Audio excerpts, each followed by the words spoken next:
اما عائشہ رضی اللہ تعالیٰ عنہ فرماتی ہے کہ مجھے اس عورت کے اوپر ترس آنے لگتا ہے اور کہ اچانک وحی آنا شروع ہو جاتی ہے. تو اما عائشہ رضی اللہ عنہ فرماتی ہے کہ ٹھہر جاؤ وحی آ رہی ہے. جب حضور پاک صلی اللہ علیہ وسلم کے اوپر سے وحی کے آثار ختم ہو جاتے ہیں تو حضور پاک صلی اللہ علیہ وسلم فرماتے ہیں کہ خوش ہو جاؤ. اس عورت سے فرماتے ہیں کہ اب پریشان ہونے کی ضرورت نہیں ہے. اب حضور پاک صلی اللہ علیہ وسلم فرماتے ہیں خوش ہو جاؤ.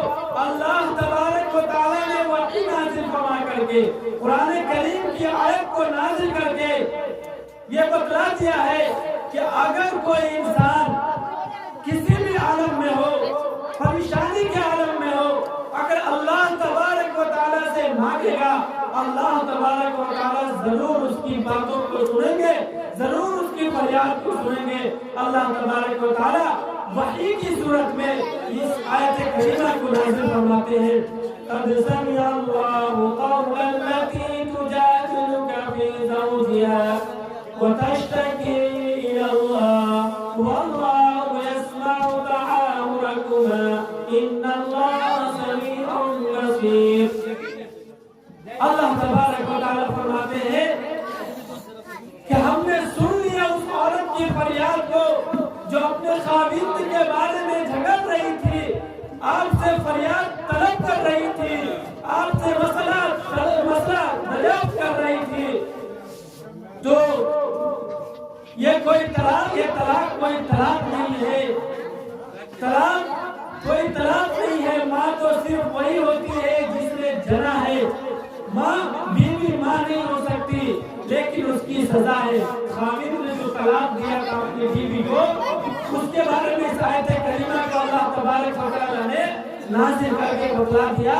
یہ طلاق کوئی طلاق نہیں ہے بلکہ ماں بیوی کبھی نہیں ہو سکتی. ماں تو وہی ہوتی ہے جس نے جنا ہے, لیکن اس کی سزا یہ ہے کہ 60 مسکین کو کھانا کھلائے یا ایک غلام آزاد کرے.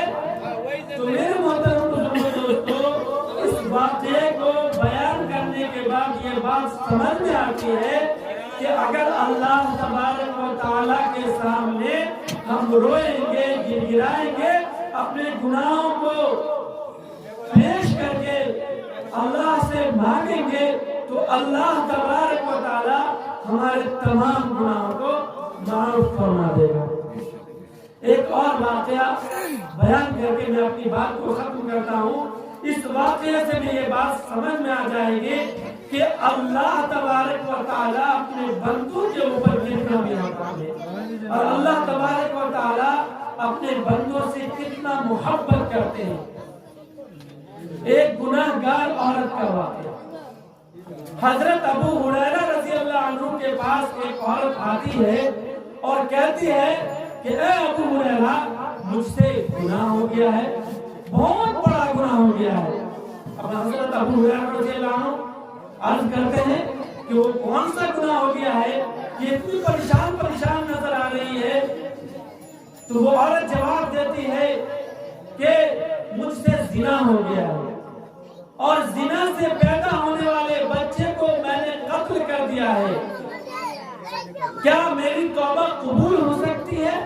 کیونکہ میں نے خطبے کے اندر جو آیت کریمہ پڑھا ہے اس میں اللہ تبارک و تعالیٰ فرماتے ہیں کہ اگر کسی شخص سے کوئی گناہ سرزد ہو جائے, اگر اللہ تبارک و تعالیٰ ناراض ہو جائے, اگر یہ سمجھ میں آئے کہ نہیں اس ادا سے, اس طریقے سے ہمارا اللہ ہم سے ناراض ہو گئے ہوں گے یا ہمارا اللہ ہم سے ناراض ہو جائے گا, تو میں نے خطبے کے اندر یہ آیت کریمہ پڑھا تھا کہ اللہ کی رحمت سے مایوس نہ ہونا ہے, اللہ کی رحمت سے مایوس نہیں ہونا ہے.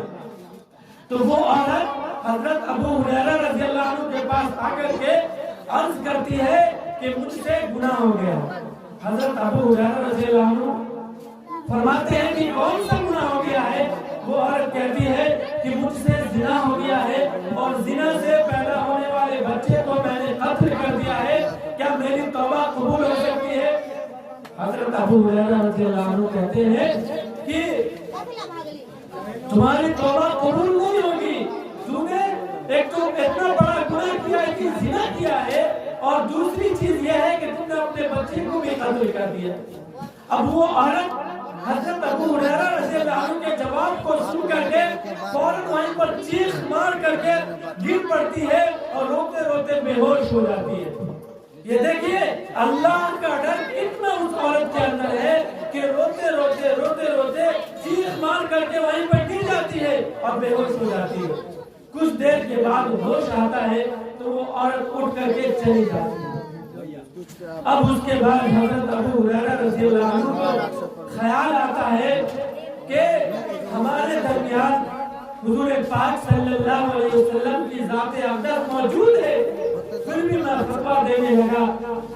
چنانچہ صبح ہوتی ہے، حضور پاک صلی اللہ علیہ وسلم کے پاس حضرت ابو ہریرہ رضی اللہ عنہ جاتے ہیں اور عرض کرتے ہیں کہ گزشتہ رات میرے پاس ایک عورت آئی تھی، انہوں نے ایسا واقعہ بیان کیا، میں نے اس کو یہ جواب دیا۔ چنانچہ حضور پاک صلی اللہ علیہ وسلم فرماتے ہیں انا للہ و انا الیہ راجعون، اور یہ آیت کریمہ پڑھتے ہیں والذین لا یدعون مع اللہ الہا آخر ولا يقتلون النفس التي حرم الله الا بالحق ولا يزنون ومن يفعل ذلك يلقى اثاما۔ چنانچہ اس کے بعد اس آیت کریمہ کو سننے کے بعد حضرت ابو ہریرہ رضی اللہ عنہ فرماتے ہیں کہ میں اس کے بعد مدینہ کی گلیوں میں چکر لگانے لگا، میں اس کے بعد مدینہ کی گلیوں میں گھومنے لگا اور اس عورت کو تلاشنے لگا، اور میں یہ آواز دینے لگا کہ ہے کوئی مجھے اس عورت کا پتہ دے جو گزشتہ رات مجھ سے یہ مسئلہ پوچھنے آئی تھی، یہ مسئلہ دریافت کرنے آئی تھی۔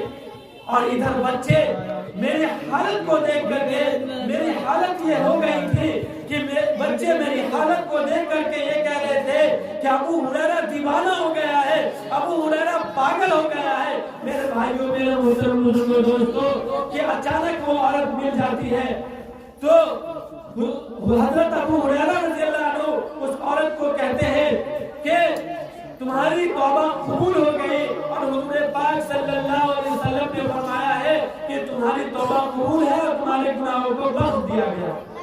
اب وہ عورت جنہوں نے زنا کی تھی، جنہوں نے اپنے بچے کو ہلاک کیا تھا، وہ خوشی کے مارے بے ساختہ اپنے خوشی کے مارے اپنے باغ کو مسکین کے حوالے کر دیتی ہے۔ تو میرے محترم بزرگوں، دوستو، اس آیت کریمہ کو، اس واقعے کو بیان کرنے کے بعد یہ بات سمجھ میں آتی ہے کہ اگر ہم سے کوئی گناہ سرزد ہو جائے، اگر ہم سے ہمارا اللہ ناراض ہو جائے، تو ہمیں اللہ کی رحمت سے مایوس نہیں ہونا ہے، بلکہ ہمیں اللہ کے سامنے ہاتھ اٹھا کر کے اللہ کے سامنے رونا ہے، گر گرانا ہے، اللہ سے ماننا ہے۔ اللہ تبارک و تعالی ہمارے تمام گناہوں کو بخش دے گا، کیونکہ قرآن کریم کی آیت ہے قل یا عبادی الذین اسرفوا علی انفسهم لا تقنطوا من رحمت اللہ ان اللہ یغفر الذنوب جميعا، کہ بے شک اللہ تبارک و تعالی تمام گناہوں کو معاف کرنے والا ہے، تمام گناہوں کو بخشنے والا ہے۔ شرط یہ ہے کہ ہم اللہ سے مانگیں گے، اللہ کے سامنے روئیں گے، اللہ کے سامنے اپنے کیے ہوئے کاموں کو پیش کریں گے۔